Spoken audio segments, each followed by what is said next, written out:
আসসালামু আলাইকুম। সবাই কেমন আছেন? আশা করি সবাই ভালো আছেন। আজ আমি হচ্ছে 4 আইটেমের চাইনিজ রান্না করব।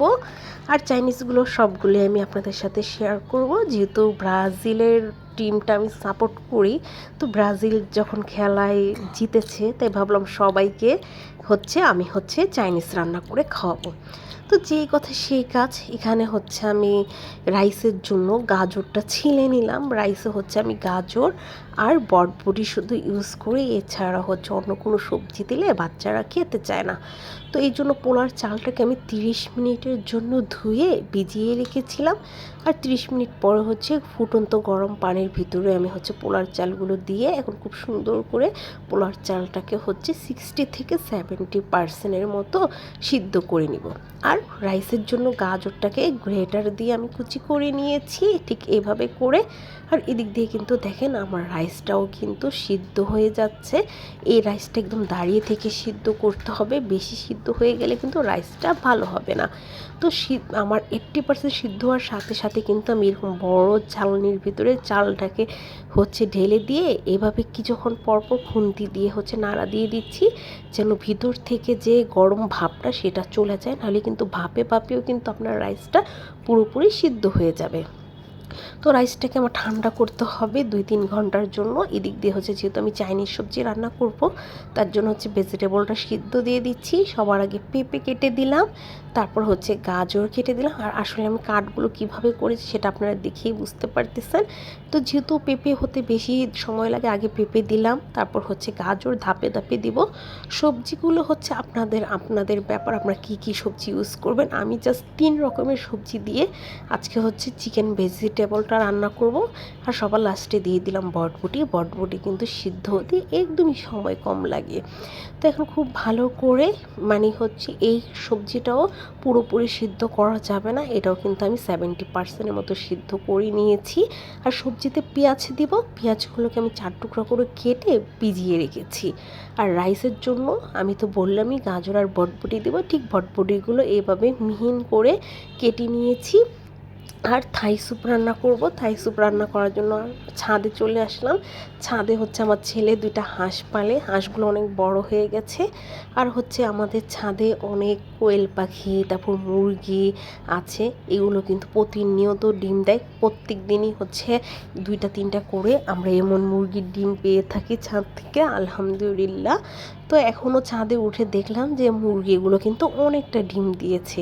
আর আমার ছাদে কিন্তু ভরা শাক সবজি, সব পুরো ছাদে আমি এগুলা লাগিয়েছি। লাউ, তারপর বেগুন, টমেটো, পুঁই শাক। তো এখন যেহেতু আমি রাইস রান্না করব, স্যুপ রান্না করতে থাই পাতা লাগবে। আমি ছাদে উঠেছি মূলত থাই পাতাটা পাড়ার জন্য। আর কিছু পুঁই শাকের পাতা নিব, ভেজিটেবলে আমি হালকা একটু পুঁই শাক দিব, রাইসও একটু পুঁই শাক দিব। পুঁই শাকের পাতার স্মেলটা চাইনিজের সাথে খুব ভালো যায়, তার জন্য শুধু কয়টা পাতা নিয়ে যাব জাস্ট রাইস ভাজার সময়। আর ভেজিটেবলের লাস্টের দিক দিয়ে আমি কয়টা পাতা ইউজ করব। তো এখন ছাদের মধ্যে ঘুরে এসে সবার আগে আমি থাই পাতা কেটে নিব আগে। আর ছাদে কিন্তু থাই পাতাটা অনেক ভালোই বড় বড় হয়েছে, অনেকগুলো ধরেছে। এখন আমি কেচি নিয়ে আসছি, কেচি দিয়ে আমার যতটুকু প্রয়োজন ঠিক আমি অতটুকু প্রয়োজনে এই থাই পাতাটা কেটে নিয়ে যাব স্যুপটা রান্না করার জন্য। যেহেতু চাইনিজ আইটেম করব, ভাবলাম সবাইকে রাইস খাওয়ার আগে সন্ধ্যার দিকে সবাইকে আগে স্যুপ খাওয়াবো। তো যেই কথা সেই কাজ। এখন থাই পাতাগুলো আমি কেচি দিয়ে কেটে কেটে নিয়ে যাচ্ছি। আসলে থাই পাতাগুলো পুরো গোড়ার থেকে উঠালেই বেশি ভালো হতো। আমার থাই পাতাগুলো অনেক ফ্লেভারফুল, তার জন্য আমি আর গোড়া থেকে উঠাইনি, জাস্ট এইভাবে কেটে নিয়ে আসছি। তো এখন যেহেতু সবজিটা সিদ্ধ করে রেখে গিয়েছিলাম, সবজিটা আগে রান্না করে নেব। এই জন্য এখানে চিকেন নিয়েছি, চিকেন মাংস হাড্ডি সব কিছু সহকারেই নিয়েছি। আর সলিড চিকেনগুলো দিয়ে আমি স্যুপটা রান্না করব। এখন সবার আগে তেলের ভিতরে রসুনটা লাল করে ভেজে আমি চিকেন দিয়ে দিলাম। চিকেনটাও খুব সুন্দর করে তেলের মধ্যে পেঁয়াজ রসুনের সাথে ভেজে নিব, তাহলে স্মেলটা খুব সুন্দর আসবে। তো মুরগিটা ভাজা হয়ে যাওয়ার পর আমি এখানে 1 টেবিল চামচ আদা আর রসুন বাটা দিয়ে আবারও চিকেনটাকে খুব ভালো করে ভেজে নিচ্ছি। এখন দিয়ে দেব পরিমাণ মতো লবণ, যেহেতু সবজিতে কিন্তু আমি লবণ দিয়ে সিদ্ধ করেছি। এখন শুধু চিকেনের জন্য লবণ দিয়ে দিলাম। দিয়ে দিব হচ্ছে কালো গোলমরিচের গুঁড়ো, এখানে হাফ টেবিল চামচ হচ্ছে কালো গোলমরিচের গুঁড়ো আছে। প্রত্যেকটা আমি একটু একটু করে দিচ্ছি, আর একটু একটু করে কিন্তু মাংসটাকে কষিয়েও নিচ্ছি। এখন দিয়ে দেব হচ্ছে সয়া সস। সয়া সস আমি এখানে প্রায় 2 টেবিল চামচের মতো সয়া সস দিয়ে দিয়েছি। এখন খুব ভালো করে সয়া সসটা আমি কষিয়ে নিয়ে এখন দিয়ে দেব পেঁয়াজ।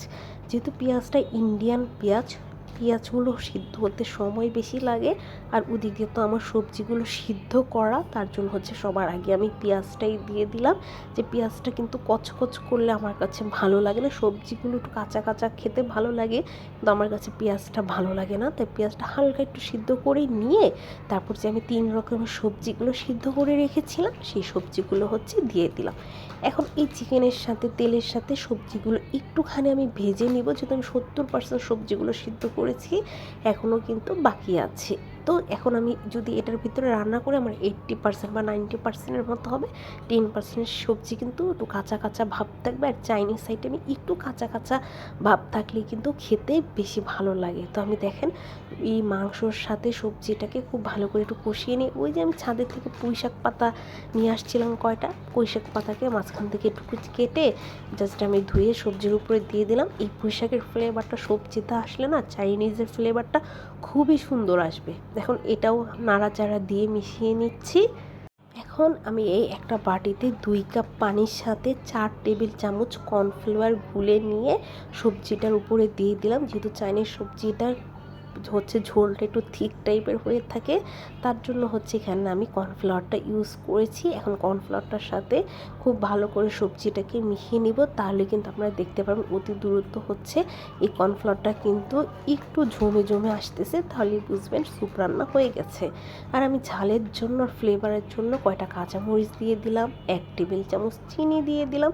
চিনি না দিলে কিন্তু সবজিটা খেতে অতটা বেশি ভালো লাগবে, একটু মিষ্টি মিষ্টি একটু ঝাল ঝাল এই সবজিটা খেতে কিন্তু খুবই ভালো লাগে। এখন হচ্ছে জাস্ট কাঁচামরিচগুলো একটু সিদ্ধ হবে, এই কাঁচামরিচগুলো সিদ্ধ হওয়ার সাথে সাথে কিন্তু পানিটাও কিন্তু ঠিক হয়ে যাবে। তো এর ভিতরে কিন্তু আমার ভেজিটেবল স্যুপটা রেডি হয়ে যাবে। আর সবার লাস্টে আমি দিয়ে দিচ্ছি হচ্ছে অল্প একটু ধনিয়া পাতা। ধনিয়া পাতার ফ্লেভারটা সবজিতে আসলে খুবই সুন্দর লাগে। আর দেখেন আমার স্যুপের পানিটা কিন্তু একেবারে একদম ঠিক হয়ে গেছে, আর আমার চাইনিজ ভেজিটেবল রান্নাটাও কিন্তু রেডি হয়ে গেছে। এখন রান্না করব হচ্ছে থাই স্যুপ। তো থাই স্যুপের জন্য আমি চিংড়ি মাছ নিয়েছি। আমার চিংড়ি মাছগুলো একটু বড় বড় সাইজে ছিল।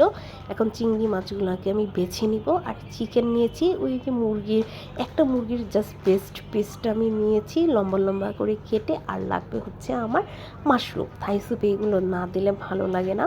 তো দেখেন চিংড়ি মাছটা আমি খুব সুন্দর করে মাথাটা কেটে ছিলকাটা ছিলে চিংড়ি মাছটাকে ক্লিন করে নিয়েছি। আর মাথার যে ময়লাটা আর রগটা ছিল সেটাকে আমি সবগুলো থেকে কিন্তু পরিষ্কার করে বেছে ফেলে দিয়েছি। এখন আমি যে হাঁড়িতে থাই স্যুপটা বসাবো সেই হাঁড়িতে চিকেনটা ধুয়ে ভালো করে চিকেনটা নিয়ে নিয়েছি। তারপর চিংড়ি মাছ দিয়েছি। থাই স্যুপে কিন্তু চিকেনটা বেশি হলে ভালো লাগে, আর আমার চিকেনের পরিমাণ তো দেখতেই পেলেন। আর এখানে আমি হচ্ছে মাশরুম নিয়েছি, 6-7টা মাশরুমকে আমি এভাবে পাতলা পাতলা করে কেটে মাশরুমটা হচ্ছে ওই হাঁড়ির ভিতরে নিয়ে নিলাম। যেহেতু এই থাই স্যুপটা সব কিছু দিয়ে তারপর হচ্ছে চুলাতে দিতে হয়, এটার জন্য আমি আগে সবগুলো রেডি করে নিচ্ছি। আর 3টা ডিমের কুসুম লেগেছে, এখানে কিন্তু সাদা অংশটা দেওয়া যাবে না। সাদা অংশটা আপনারা ভেজে বা কোনো কিছু করে খেয়ে ফেলবেন।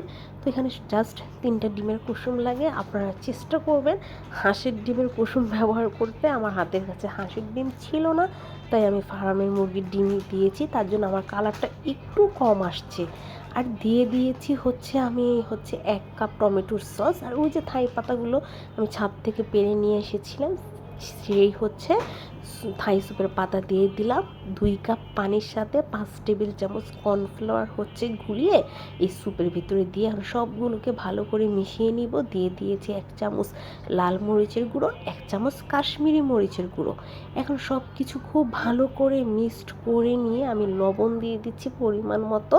আর দিয়ে দিব হচ্ছে লেবুর রস। আমি লেবু চিপে বরফ করে কিউব করে রেখে দিয়েছিলাম, ওইখান থেকে একটা লেবুর কিউব দিয়ে দিলাম এখানে হচ্ছে 2 টেবিল চামচ লেবুর রস আছে। সব কিছু খুব ভালো করে মিক্স করে নিয়ে এখানে সয়া সস দিয়ে দিলাম 2 টেবিল চামচ। এখন সয়া সসটা দিয়ে আমি চুলাতে বসিয়ে দিয়েছি। আর এখন সব কিছু খুব ভালোভাবে মিশে গেলে আমি দিয়ে দিব এখানে কালো গোলমরিচের গুঁড়ো। কালো গোলমরিচের গুঁড়ো আমি এখানে 1/2 চামচ ইউজ করতেছি। সব কিছু মশলা দিয়ে ভালো করে নেড়ে চেড়ে আমি হচ্ছে চুলার আঁচটাকে ধরিয়ে দিলাম। স্যুপটা একদিক দিয়ে রেডি হতে থাকবে আর অন্য দিকে হচ্ছে আমি রাইসটা রান্না করব। তো রাইসটা রান্না করার জন্য আমার ডিম ভাজতে হবে। তো এখানে আমি 5টা ডিম ফেটিয়ে নিয়েছি। এখন আমি আস্তে আস্তে করে অল্প অল্প করে ডিমটা হচ্ছে স্ক্রাম্বল করে নিব। এভাবে ঝুরি ঝুরি করে ভেজে নিব, রাইসে যেভাবে ভেজে থাকে ঠিক এভাবে করে আমি ডিমটাকে ঝুরি ভাজা করে করে উঠিয়ে রাখবো। আবার হচ্ছে ডিমগুলোকে ভেজে নিব। আর এদিক দিয়ে কিন্তু আমার স্যুপের চুলা ধরিয়ে দিয়েছে, স্যুপও রান্না হচ্ছে। স্যুপটাকে প্রথম হাই হিটে 10 মিনিট রান্না করব, তারপর হচ্ছে চুলার আঁচ কমিয়ে আরও 10 মিনিট রান্না করলেই কিন্তু থাই স্যুপ পুরোপুরি রেডি হয়ে যাবে। আর আপনাদের যদি ঘনত্বটা মনে হয় কম তাহলে কিন্তু আরও 1-2 চামচ কর্নফ্লাওয়ার গুলিয়ে দিয়ে দিবেন। আমার যেহেতু স্যুপের পরিমাণ বেশি তার জন্য আমার কর্নফ্লাওয়ার পরিমাণটাও কিন্তু একটু বেশি লেগেছে। তো এখন জাস্ট হচ্ছে পানিটা একটু ঘন হলেই কিন্তু আমার স্যুপ রান্নাটা পুরোপুরি রেডি হয়ে যাবে। আমার স্যুপ রান্না এখন পুরোপুরি রেডি, দেখতেই পাচ্ছেন আপনারা আমার স্যুপের ঘনত্বটা কতটুকু হয়েছে। এখন সবার আগে সবাইকে আমি স্যুপটা বেড়ে খেতে দিয়ে দিব। যেহেতু সবাই চাইনিজ রাইস খাবার আগে কিন্তু স্যুপটাই খায়, তো আমিও সবাইকে আগে স্যুপটাই খাওয়াবো। আর হচ্ছে লাস্টের দিক দিয়ে হচ্ছে রাইস, চিকেন আর ভেজিটেবল খাওয়াবো। তো এই যে স্যুপটা আমি একটা বাটিতে নিয়ে নিয়েছি, আপনাদেরকে দেখাচ্ছি। পুরোপুরি কিন্তু রেস্টুরেন্টের মতনই থাই স্যুপের ফ্লেভার, থাই স্যুপটা হয়েছে। জাস্ট আমি হাঁসের কুসুমটা না দেওয়ার কারণে কালারটা একটু কম এসেছে। তো এখন আমি রাইসটা ভেজে ফেলবো। সবাই স্যুপ খাওয়া হয়ে গেছে, এখন রাইসটাও সেম তেলের ভিতরে আমি আগে রসুন কুচিটাকে ভেজে নিচ্ছি। আর ওই যে রাইসের সাথে আমি যে গাজর আর বরবটি হচ্ছে কুচি করে রেখেছিলাম, আমি ওটা হচ্ছে মিক্স করে নিয়েছি। নাহলে দেখা যাবে কি এক জায়গায় হচ্ছে সবজি গিয়েছে আর এক জায়গায় সবজি যাবে না। তো আমি এরকম করে সব সময় হচ্ছে রাইসের সাথে গাজর আর ভেজিটেবলটা হচ্ছে চুলাতে দেওয়ার আগে মিক্সড করে নিই ভালো করে চামচ দিয়ে। তারপর হচ্ছে আমি সরাসরি চুলায় দিয়ে দিই। এখন আমি দিয়ে দিলাম সয়া সস, তারপর দিয়ে দিচ্ছি ফিশ সস। এই সয়া সস আর ফিশ সস ছাড়া কিন্তু আপনাদের হচ্ছে রাইস চাইনিজের মতো কিন্তু আসবে না। যদি চাইনিজের অথেন্টিক ফ্লেভারটা পেতে চান তাহলে অবশ্যই হচ্ছে ফিশ সস এই রাইসের মধ্যে ইউজ করতে হবে। আর দিয়ে দিচ্ছি আমি এখন হচ্ছে ভেজে রাখা ঝুরি ডিমগুলো আমি হচ্ছে পরিমাণ মতো করে দিয়ে দিলাম। আরও রাইস যেহেতু আছে আমি এখানে অল্প পরিমাণের হচ্ছে ভেজে নিয়েছি, কারণ আমার অত বড় কড়াই নাই যে সব একবারে দিব। আর সব একবারে দিলে হচ্ছে ভাজাটা ভালো হতো না, তাই আমি অল্প অল্প করে দিয়েই হচ্ছে রাইসটাকে খুব সুন্দর করে ভেজে নিচ্ছি। কয়টা কাঁচামরিচও দিয়ে দিয়েছি ফ্লেভারের জন্য। আমার রাইস রান্নাটা কিন্তু পুরোপুরি রেডি হয়ে গেছে। এখন আমি একটা বড় হটপটে হচ্ছে এই রাইসগুলো উঠিয়ে নিচ্ছি, কারণ এই কড়াইতে আমি আবারও হচ্ছে রাইস ভেজে নিব। তো যেহেতু আমার এক বাটি রাইস রেডি হয়ে গেছে, এখন আমি চিকেন ফ্রাইটা ভেজে নিব। আর চিকেন ফ্রাইটা আমি কীভাবে ম্যারিনেট করে রেখেছি আপনাদেরকে বলে দিচ্ছি। এখানে আমি হচ্ছে লাল মরিচের গুঁড়ো, টমেটোর সস, সয়া সস, সামান্য একটু হচ্ছে গোলমরিচের গুঁড়ো আর হচ্ছে ভাজা গরম মশলার গুঁড়ো, ভাজা জিরে গুঁড়ো দিয়ে মেখে রেখেছিলাম হচ্ছে 4-5 ঘন্টা। এখন হচ্ছে আমি ভেজে নেব। এখন আমি দিয়ে দিলাম হচ্ছে 1/2 কাপ ময়দা, 1/2 কাপ কর্নফ্লাওয়ার। যতটুকু ময়দা দিতে হবে ঠিক অতটুকু পরিমাণে কর্নফ্লাওয়ার দিতে হবে, নাহলে কিন্তু ক্রিসপিটা আসবে না। চিকেন যে ক্রিসপিনেসটা সেটা কর্নফ্লাওয়ার না দিলে আসবে না। তো এখন ময়দার কর্নফ্লাওয়ারটা দিয়ে এখন আমি চুলাতে ফ্রাই প্যানে তেলটা গরম করে নিয়ে এখন আমি চিকেনগুলোকে দিয়ে দিব। প্রত্যেকটা চিকেন ভেজে নিব। আমার কাছে অত হচ্ছে ক্রিসপি ফুলা যে ময়দার একটা কোটিং করা চিকেনটা থাকে ওটা আমার কাছে রাইস দিয়ে খেতে ভালো লাগে না। তার জন্য আমি হচ্ছে চাইনিজে যে চিকেন ফ্রাইটা দেয় রাইস দিয়ে খাওয়ার জন্য ঠিক ওইভাবেই কিন্তু আমি এই চিকেন ফ্রাইটা করে নিয়েছি। এখন হচ্ছে খুব সুন্দর করে এক পাশ ভাজা হয়ে গেছে। এখন আমি উল্টিয়ে দিলাম। আর দেখেন আপনারা চোখে দেখেই বুঝতে পারতেছেন আমার চিকেনগুলো কত সুন্দর একদম উপরে দিয়ে ক্রিসপিনেসটা চলে আসছে। এখন আমি প্রত্যেকটা চিকেন উল্টিয়ে অপর সাইডটাও ভেজে নিব। ওই চিকেনগুলো কিন্তু আমার ভাজা হয়ে গেছে, আমি একটা প্লেটে উঠিয়ে নিয়েছি। এখন যে বাকি চিকেনগুলো ছিল এই চিকেনগুলো আমি ভেজে নিচ্ছি। সবগুলো একবারে চিকেন দিলে কিন্তু ভাজা ভালো হবে না। তো দেখেন আমি অল্প অল্প করে আমি সবগুলোই কিন্তু ভেজে নিয়েছি। আমার রান্না সবগুলো রেডি হয়ে গেছে। আমি এখন প্লেটিং করে নিলাম রাইস, চিকেন ফ্রাই, ভেজিটেবল আর হচ্ছে আমার ঠিক থাই স্যুপটা। আপনাদের কাছে কেমন লাগলো বলুন তো? একই রেসিপিতে সবগুলো আইটেম দেখিয়ে দিলাম। এটা হচ্ছে আমার এই চাইনিজ চিকেন ভেজিটেবলটা, আর এটা হচ্ছে চাইনিজের ফ্রাইড রাইস, চিকেন ফ্রাই, আর হচ্ছে আমার সবচেয়ে মজার খাবার থাই স্যুপটা। আর হচ্ছে এখন আমি বানাবো একটা কেক। যেহেতু আমি কেক বানাতে পারি তো ভাবলাম একটা ব্রাজিলের একটা কেকও বানাই, সবাইকে যখন খাওয়াবো তো ভালো করেই সবাইকে খাওয়াই। আর আর্জেন্টিনার সাপোর্ট যখন করে আমাদের পরিবারে তখন কিন্তু ওরাও আমাকে খাবার অনেক রকম খাওয়ায়, দোকান থেকে কিনে যেভাবেই হোক আমিও খেয়ে থাকি। তার জন্য আমিও ভাবলাম আজকে আমি করে খাওয়াবো। জাস্ট এটা আমাদের ফ্যামিলিগত মজা। এটা যে খেলাই একদম উদ্দেশ্য আসলে কিন্তু এটা না, পরিবার মিলে খাবো এটাই হচ্ছে একটা আনন্দ। জাস্ট খেলা যেহেতু চলতেছে, খেলা হচ্ছে একটা উছিলা। সবাই আমার কাছে আবদার করেছে, যেহেতু আমের সিজন সবাই বলতেছে একটা ম্যাঙ্গো কেক যেন খাওয়াই। তো এটার জন্য আমিও সবার কথার মতনই একটা ম্যাঙ্গো কেক বসিয়ে দিলাম। পরিবারের সবাই চকলেট কেক খেতে বেশি পছন্দ করে।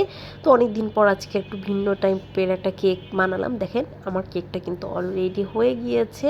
এখন হচ্ছে আমি কেকটা কেটে জাস্ট হচ্ছে ক্রিম করে ডিজাইনটা করে নিব। আর যেহেতু ম্যাঙ্গো কেক, এখানে আমি হচ্ছে ম্যাঙ্গো ক্রিম আর হচ্ছে ম্যাঙ্গো কেটে নিয়েছি, একদম ফ্রেশ ম্যাঙ্গো। এখন প্রত্যেক লেয়ারে লেয়ারে আমি হচ্ছে ম্যাঙ্গো ক্রিম আর হচ্ছে ম্যাঙ্গো দিয়ে দিব, দিয়ে হচ্ছে কেকটাকে আমি ক্রাম কোটিং করে তারপর হচ্ছে ফাইনাল যে ডেকোরেশনটা আছে ব্রাজিল থিমের হলুদ আর হচ্ছে সবুজ, সেই হচ্ছে ডেকোরেশনটা আমি করে নিব। দেখেন অলরেডি কিন্তু আমার কেকের ফাইনাল ডেকোরেশনটা রেডি হয়ে গেছে। এখন জাস্ট হচ্ছে যে আমি ব্রাজিলের কেকটা করব সেইগুলো আমি লাগিয়ে নিব। তো কেকটা আমার পুরোপুরি রেডি হয়ে গেছে। এরপর আমি আর ভিডিও করার কোনো সময় পাইনি, যেহেতু সবাই মিলে অনেক লেট হয়ে গেছে, মেহমান বসেছিল, সবাই কেকটা খাবে। তাড়াহুড়া করে কিছু ছবি তুলেছিলাম, এটাই আমি আপনাদের সাথে শেয়ার করলাম। অবশ্যই জানাবেন আমার আজকের আয়োজন আপনাদের কাছে কেমন লাগলো। আর হচ্ছে কেকটা কাটার পরে আমি আপনাদেরকে দেখাই আমার লেয়ারগুলো কত সুন্দর হয়েছে, একদম অরিজিনাল আম, তারপর কেক, আর মাত্র এতটুকু কেকই রয়েছে। সেদিন আমার আরেকটা ব্রাজিল কেকের অর্ডার ছিল, যেহেতু ব্রাজিল খেলায় হচ্ছে জিতেছে তার জন্য আমার একটা কেকের অর্ডার আসছে। এই কেকটা হবে ব্রাজিলের যে পতাকা একটা থিম থাকে সেই পতাকা থিমের কেক। তো এই কেকটাও আমি পুরোপুরি বানিয়ে ফেলেছি। এই তো আমার ব্রাজিলের কেক পুরোপুরি রেডি। দেখেন এটা ফাইনাল লুকটা কত সুন্দর এসেছে। তো এই কেকটা আমি ডেলিভারি দিয়ে দিব। আজকের মতো আমি বিদায় নিচ্ছি। আপনাদের কাছে আমার রান্না, আমার কেক আপনাদের কাছে কেমন লাগে অবশ্যই কমেন্টে জানাবেন। আর অন্য কোনো যদি কিছু আপনারা আমার থেকে শিখতে চান এটাও কমেন্ট করবেন, আমি ইনশাল্লাহ দেওয়ার চেষ্টা করব। আজ এ পর্যন্তই। আল্লাহ হাফিজ।